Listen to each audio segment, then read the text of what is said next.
केकई के ऊपर पूरा दोषारोपण कर दिया। सब मिल दे केकई गाली, सब केकई को गालियां दे रहे थे। जब भरत जी नहीं आए थे अयोध्या में तो सब गालियां दे रहे थे कि नहीं? लेकिन 14 साल तक केकई सुरक्षित रही कि नहीं रही? नहीं, 14 साल में तो केकई रहती क्या? 14 दिन महाराज दशरथ की मृत्यु के बाद 14 दिन नहीं रहती, प्राण ही निकल जाते कि राम चले गए, पति की मृत्यु हो गई, कलंक मुझे लगा, अब मैं जी के क्या करूंगी। लेकिन कौशल्या ने जिलाया है उसे। केकई को किसने जिलाया? जब जब मरने की बात करती थी तो कौशल्या जी समझा देती थी, नहीं नहीं मरना नहीं है, फिर राम के लिए जीना है। किसके लिए जीना है?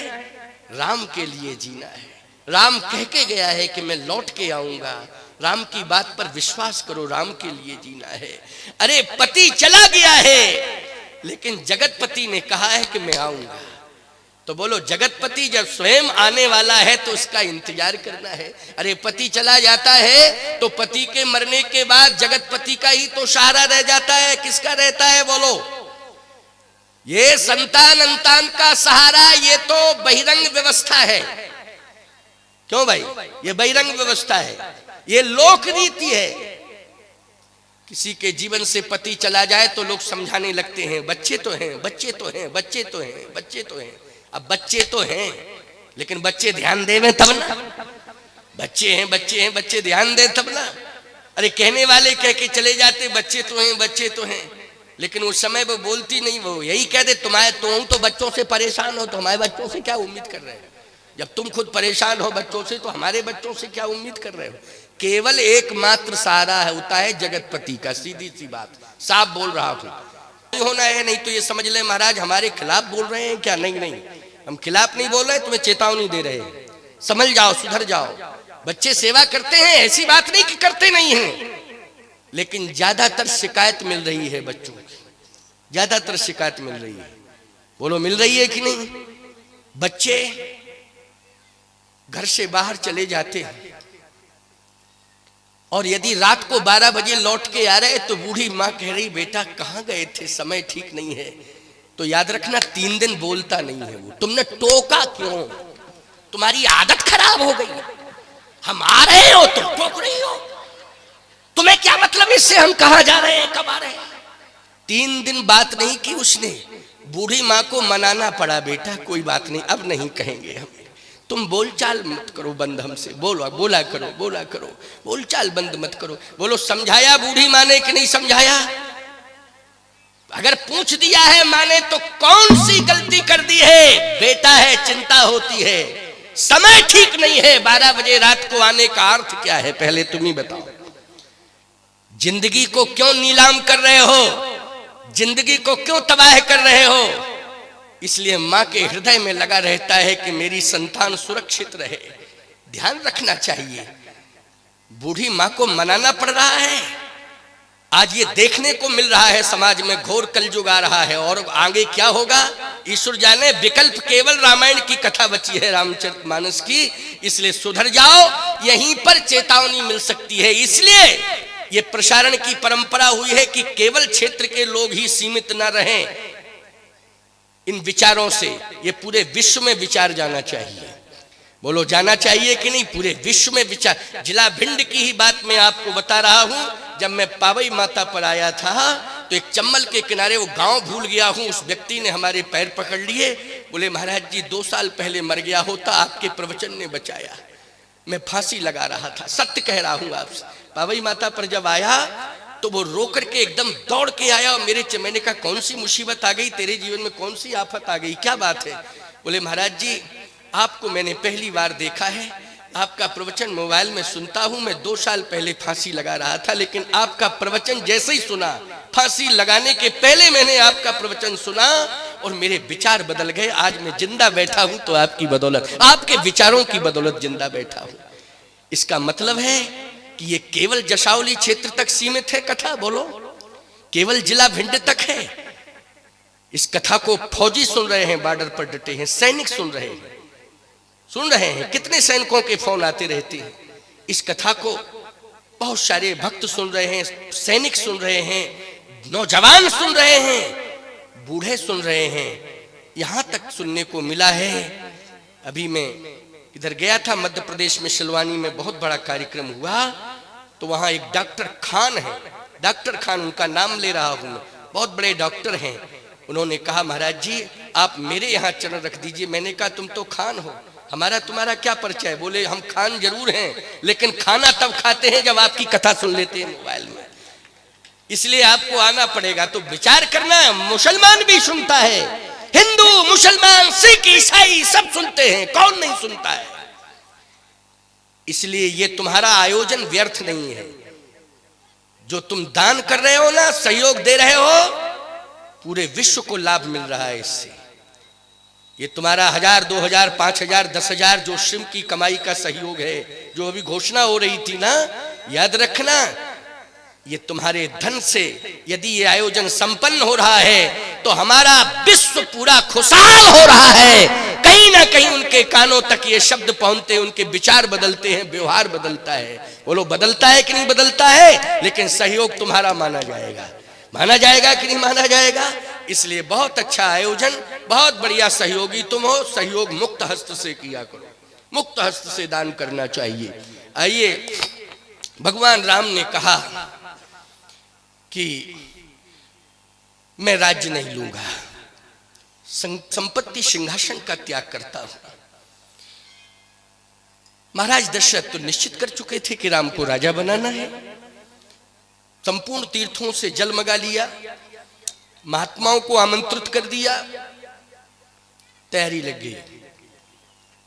लेकिन प्यारे, भगवान श्री राम ने सोचा कि अब क्या किया जाए, क्या ना किया जाए, कैसे इस राज्य को, यदि मैं डायरेक्ट कहता हूं पिताश्री से कि मैं सिंहासन नहीं लूंगा, तो संपूर्ण संसार में यह संदेश चला जाएगा कि जब राम ने अपने पिता की बात नहीं मानी तो आप किसकी बात कह रहे हैं मंच पर बैठ करके? बोलो, राम ने बात नहीं मानी डायरेक्ट कि मैं पिताजी सिंहासन नहीं लूंगा, मैं बिल्कुल नहीं लूंगा, आप चाहे जितनी कोशिश कर लो। अगर इस प्रकार से भगवान इस वातावरण में कह देते, इस भाषा में कह देते, तो संदेश गलत चला जाता। बोलो चला जाता कि नहीं चला जाता? याद रखना, उन्होंने अपनी मां से कहा, मां से, और मां में भी कौन मां से कहा? केकई मां से कहा, कौशल्या मां से नहीं कहा। भगवान राम जानते थे कि कौशल्या मां मुखर नहीं है, बोलती कम है। देखो, नीत प्रीत परमारथ स्वार्थ को न राम समझान जथारथ। क्या बात है साहब, अद्भुत बात है ये मानस की कि नीत प्रीति परमारथ स्वार्थ को न राम समझान जथारथ। भगवान राम ने कहा कि मां कौशल्या से कहेंगे तो बोलती कम है, और बोलती कम है तो सफलता मिलने वाली नहीं है, क्योंकि जाएंगी और फिर संकोच में बैठ जाएंगी और फिर कहेंगी एक बात कहना चाहती हूं। तो दशरथ जी कह सकते थे अभी चुप रहो, अभी समय नहीं है कहने का, अभी समय नहीं है, बाद में कहना, बाद में कहना, अभी तैयारियां कर रहा हूं, फुर्सत में नहीं हूं, तुम्हारी बात में सुनेंगे। संकोची स्वभाव की मान जाती हूं, लेकिन केकई माँ ऐसी हैं जो ये कह सकती हैं कि मैं एक निवेदन कर रही हूं, मेरी बात सुनी जाए।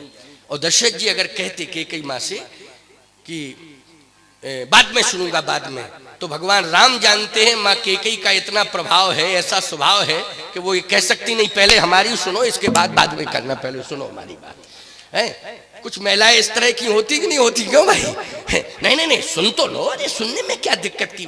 ऐसी बात नहीं है कि नाराज होकर के, बहुत प्रेम से कह देती हैं अपनी बात को, प्रभाव भी दिखा देती हैं। क्यों दिखा देती हैं? प्रेम से कह देंगी और प्रभाव से भी कह देंगी और प्रेम से भी कह देंगी। ये कला केकई में है, ये कला कौशल्या माँ में नहीं है, ये कला। अच्छा, दोनों ही माताएं बहुत सीधी हैं, सुमित्रा जी भी बहुत ही सीधी, वो तो इतनी ज्यादा सीधी हैं कि जब हविष्यान बट रहा था तो मौन खड़ी थी। बोलो खड़ी थी कि नहीं?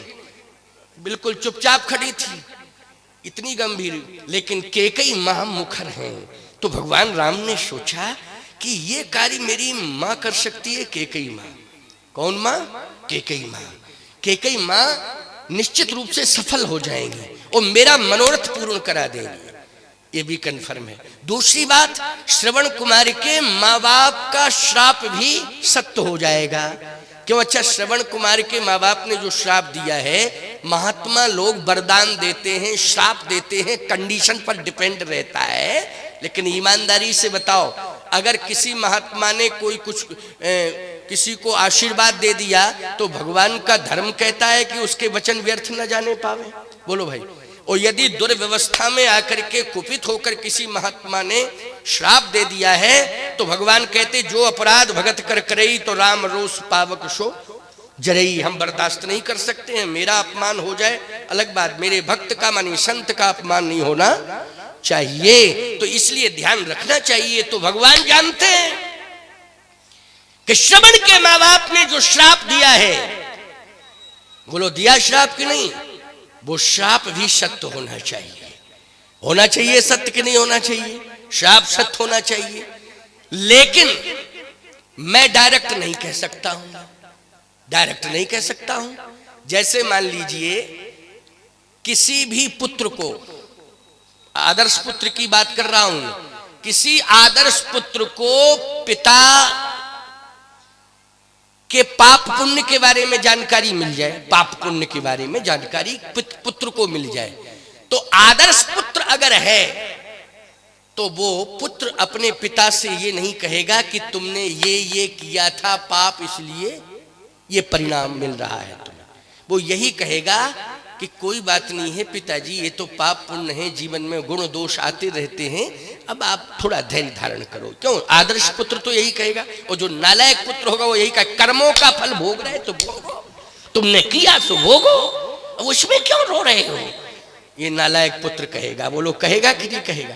ये अधिकार पड़ोसियों को कहने का है कि कर्म किया तो भोगो, गांव वालों को अधिकार है कर्म किया तो भोगो, मित्र को अधिकार है वो कह सकता है, लेकिन पुत्र को यह अधिकार नहीं। पुत्र विनम्रता से कह सकता है। भगवान राम ने कहा कि मैं ये नहीं कह सकता हूं कि श्रवण के माँ बाप का श्राप है इसलिए आपको मरना ही पड़ेगा, और श्रवण के माँ बाप का श्राप है इसलिए हमें बन जाना ही पड़ेगा और आपको मरना ही पड़ेगा। भगवान राम जानते थे तो कह सकते थे कि नहीं कह सकते थे, बोलो भाई।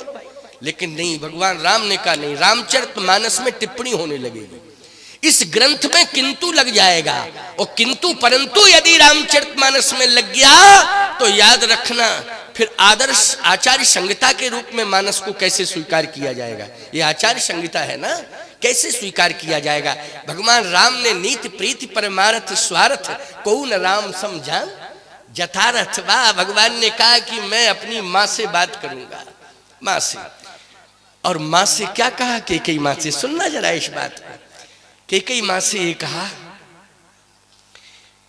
किस रूप में कहा, सशरीर जाकर के नहीं, और प्रेरक रघुवंश विभूषण। ऐसा मत मानना कि सशरीर जाकर के कह दिया, और प्रेरक रघुवंश विभूषण।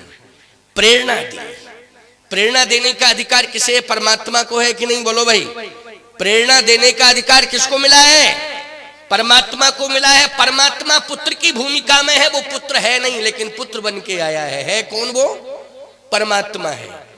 परमात्मा ने प्रेरणा दी, और जब प्रेरणा दी तो प्रेरणा का उतना असर नहीं हुआ। क्यों, प्रेरणा तो हुई लेकिन राम से प्यार बहुत ज्यादा है, राम से।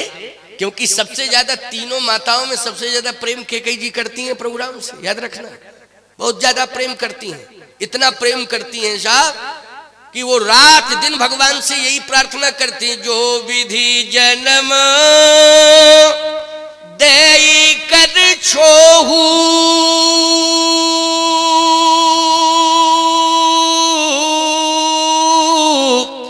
तो ये राम सिय पूत पतो। अगले जन्म में मुझे राम जैसा पुत्र और सीता जैसी पुत्र वधू मिलना चाहिए, बस और कुछ नहीं चाहिए। राम जैसा पुत्र और सीता जैसी पुत्र वधू। ये नहीं कहा कि भरत जैसा पुत्र और मांडवी जैसी पुत्र वधू मिलना चाहिए। जबकि भरत जी में क्या कमी है, जल्दी बोलो।